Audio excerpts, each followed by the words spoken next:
অতীতে কতগুলো নির্বাচন হয়েছে যেখানে ফ্যাসিস্ট সরকারের আমলে যেখানে নির্বাচনের নামে প্রহসন মঞ্চস্থ হয়েছে। অনেকদিন পর বাংলাদেশের জনগণ 12ই ফেব্রুয়ারি তারিখে একটি সুষ্ঠু নির্বাচন দেখেছে।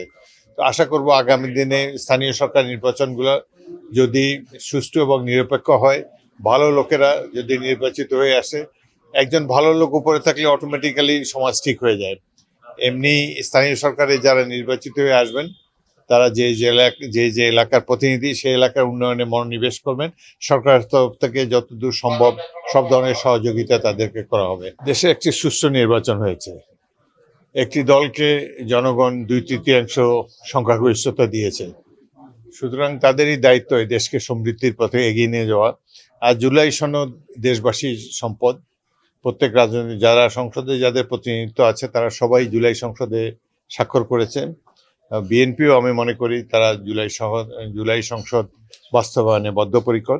শুধু যেসব বিষয়ে তারা নোট অফ ডিসেন্ট দিয়েছে সেই বিষয়গুলো ছাড়া বাকিগুলো তারা বাস্তবায়ন করবে।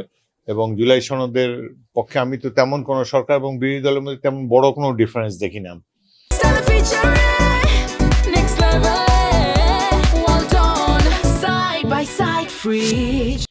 এখন কিছু কিছু দল কিছু কিছু ব্যক্তি যারা সংসদের বাইরে আছে তারা হয়তো নিজের দলকে প্রভাবিত করার চেষ্টা করে যাতে সরকার শান্তিতে না থাকতে পারে।